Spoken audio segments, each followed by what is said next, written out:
intentional about everything in life.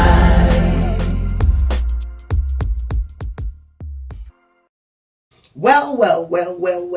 I said in my previous video that we're going to talk about the mother that has lost a child, which could be in a form of a loss in infancy, such as stillbirth or neonatal death, sudden infant death, or a death of a child, an older child. I haven't lost a child, so I have no clue how it feels like. But I happen to have friends who have, and I was blessed enough for them to share their experiences with me. They're gonna come on later. I know in some countries, if you miscarry, if you experience a stillbirth, I'm not too sure about after the baby is born and brought home, but I know that in these instances, especially of miscarrying or having a stillbirth or the baby dying at an infant stage, for some very strange reasons, it is not considered as a big loss, and actually you are encouraged to move on, whatever that word means. It's not considered as a big loss, worthy of grieving, worthy of mourning over it, especially over a long period. And you are encouraged not to dwell on it. You're encouraged not to cry, so that you can have another baby in no time. Anyway, one mom said to me, Chesca, you haven't only lost a child, you have lost a whole future that you planned. Because you imagine, if my child is at this age, I would let the child go to this school, I would let the child do this, I'll let the child do that, I'll do that. I remember before I had my daughter, whenever I went to work, I'm about one of the youngest moms, and these moms who were older had their children very old. So, what are you doing over the weekend? And they go, oh, I'm going for a tea time with my daughter, I'm going shopping with my daughter, I'm doing this. And I kept imagining, oh, it's going to be nice to have a daughter, because you're going here with a daughter, and this is a future you plan. So you can't go around telling somebody who has lost a child to move on because of the child's age, so they can have another baby. We say things like, you don't miss what you never knew. No, that is not right. If that child has died prior to or soon after birth, they have, these parents have the pain of never ever knowing their child's personality. They have the pain or the loss of those special moments, such as their first smile, their first step, the first word they said, their first attire. I have kept the first clothing of my children, and they see it all the time, and they can't imagine how tiny they were. And somebody loses a child, and you think they shouldn't miss what they never knew because they didn't live long enough for them to know them. No, you can't say that, people. We cannot go around saying things like this. And one thing that I heard that was said, yes, now you can have an angel in heaven, or God needed an angel. What can angel be that? If God so desperately needed an angel, why didn't God take yours? Why didn't God take your angel? And the last time I checked, people, I get passionate about this God factor in grief, because at the end of the day, you don't even know what you are saying. The last time I checked, God isn't and wasn't a God of abandoned project. You have no clue what they deal with. And then you tell somebody, oh, maybe it's not God's will for the child to live. Oh, God needed an angel. God doesn't just get up and say, for this mother be, For you, I'm giving you the child for 5 months. I'm giving you the child for 9 months. I'm giving you the child for 4 months. And I need an angel. So come on, let me have the angel. Let me have your child. Ouch. That isn't like my God. When an older child dies, the grief is compounded. And by an older child, I'm talking about a little child, a toddler, or a young child. The grief is compounded by memories and a glimpse of who the child might have been, who the child might have grown up to become. Those who have lost children that were neither young nor very grown up to may hear things like, oh, it would have been better to lose them when they were little. What is better about losing any child at any age? It would have been better to lose them when they were little. And in fact, they are advised to have another baby to take the dead child's place. You can always have more children. Oh, don't worry, God will give you another child. So don't cry too much, because crying too much can stop you from conceiving another one. Hello, lovely people. Permit me to announce to you that the birth of another child does not, with strong emphasis on does not, replace the loss of a previous one. It cannot. And just as every human being is unique, so is the loss of every child, no matter the age they are in. You hear things like, you've still got some children to be thankful for. Like, seriously. You know, as you are saying this, think about it. I know you're trying to support the person. I know you're finding well. But just think about what that really means. You have got some children to be thankful for. And guess what? Think about if somebody was saying that to you. Oh, it's not funny. It is not nice at all. People who have grown up children, and like the grown up children have also had children, if those people, that is the grandparents, lose the child, you hear things like, you should be grateful that they had a good life. At least they left you with children to look at, and they could remind you of them. Really? Oh, look at them, they left you with beautiful children. Grandchildren do not substitute for the loss of an adult child. Grandchildren do not. And the strange thing about children dying at that age is that the mothers or the parents of those adult children are actually at that stage where they are beginning to face their own mortality. So in their minds, I could go anytime soon. And then, unknown to them, unexpectedly or expectedly, the child dies. How do you tell such grandmother or such mother or father that their grandchildren are enough to make their heart at peace? You can't do that. Please, you cannot go down this avenue of platitude. No one can ever replace anyone. And so no matter the age, no matter the issues surrounding the death, contributing to the parent's grief, the child might, whether the person's child is 4 days old, 4 years old, 4 years old, 10 years old, 40 years old, whatever, the fact is that their child has died. Nothing can change the fact that the person they have raised and loved is gone for good. One mom said to me, Chesca, as a mother, you literally feel and wish it was you instead. It was you who died instead of the child. And this is kind of a feeling that goes to haunt you every day of your future life. You keep thinking about it. These are the realities. These are the fears people face.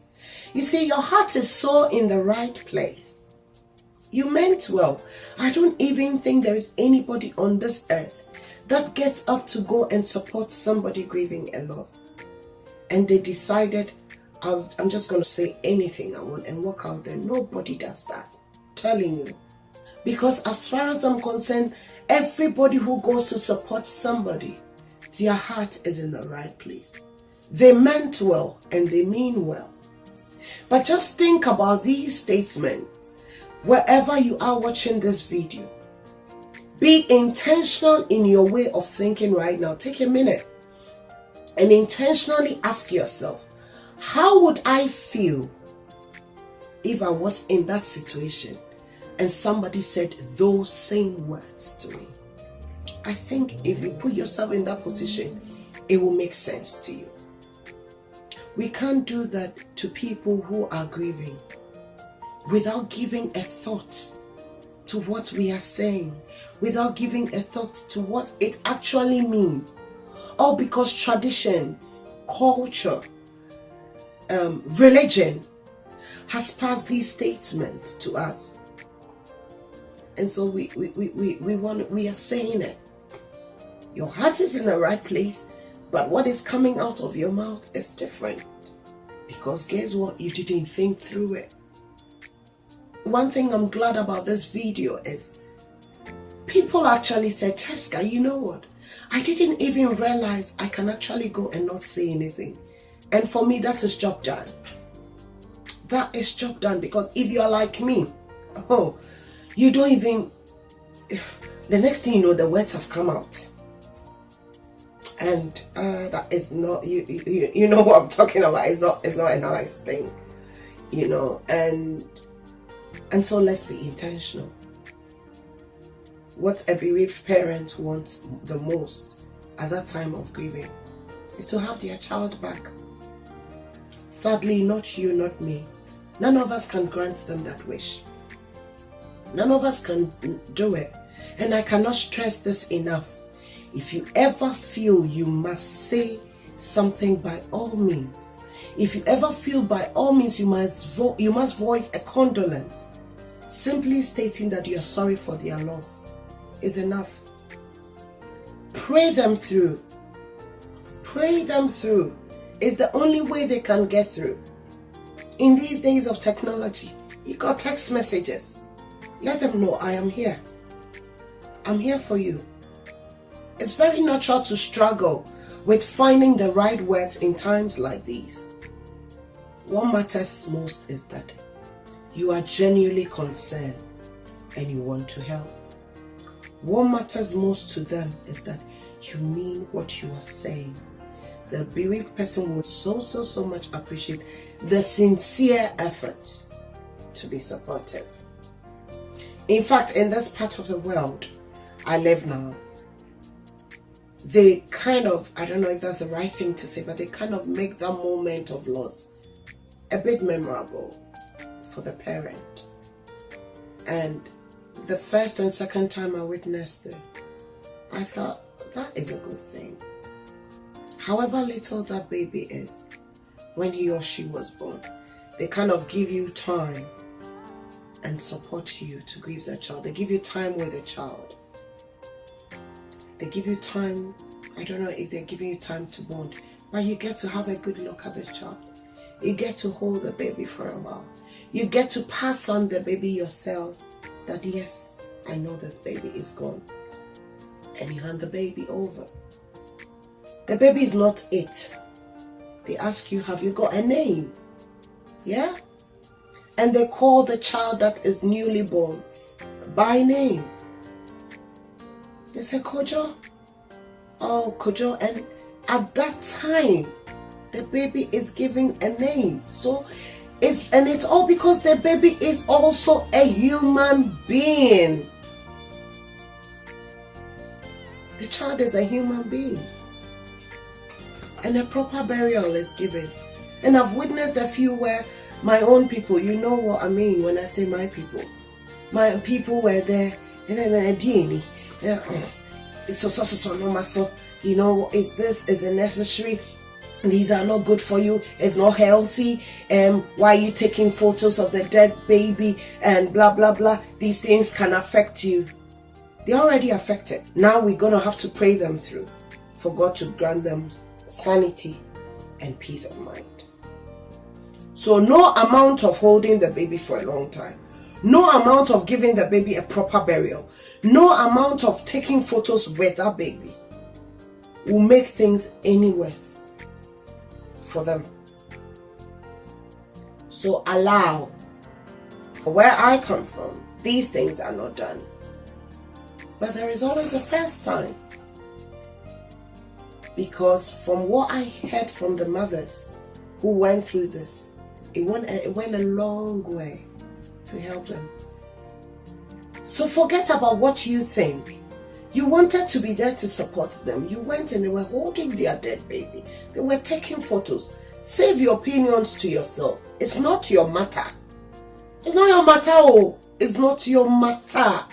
It's not your matter. You wanted to be there. Be there. You want to support a friend, a sister. Be there. If you really want to support, hear this. Supporting someone doesn't mean imposing your opinion on them. You might be so right, but imposing your opinion and your views on them is so not on. Somebody could be grieving a loss and you think, oh, I think you should do things this way. Oh, I think the person said, oh, I want to do it this way. They said, no, it's too much. You don't have to. No, that is not you supporting. When the person asks for your suggestions, yes. But even that, we will come to that later in the videos. But even that, you need to know you cannot impose your opinion. To me, supporting is as simple as choosing to sit with that person through the pain, through the journey, in the midst of the journey, and saying, I'm here. And telling them, I'm not here to fix you. I'm not here to stop you from crying. I'm not here to heal you. I'm not here to take the pain away. I'm not here to correct you. I'm not here to save you. I am simply here. That is what is called supporting somebody. I have come across a whole lot of people, I just didn't agree to their opinions. I didn't like what they were saying.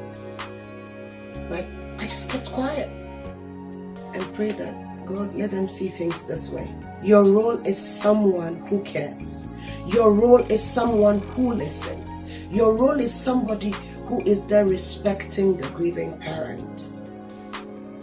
If you are inclined to offer religious or personally based views or advice, be 100% sure it is welcome. Other than that, I am sorry for your loss. Simply suffices. I hope this video has helped somebody. Stay tuned, and then I am bringing you the next episode on this topic. This time I'm not doing the talking. I've got some beautiful, lovely mothers who are here with us to share their experiences. They've been really brave, even to want to share it out there to the world. It will give us a better understanding. It will help us to know how to support them. It would help us to know what right to say. But like I said, I haven't experienced it. So I can only tell you what I have been told. So these lovely people are here. Don't miss out on that episode, because they're going to pour their hearts out. And guess what? We are on a campaign to be intentional in what we say, what we do, and most importantly, how we show up in situations. Why is that so important? Because words that are spoken, to me, they are meant for the ears of your hearers.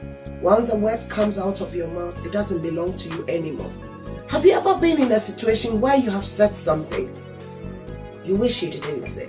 You wish you could take it back, or you even wish you could explain further so the person knows that you didn't mean it and we never had the opportunity. Exactly. That is what happened. Love you all. Thank you for the support. And I'll be right back on your screen. Love you. Mwah.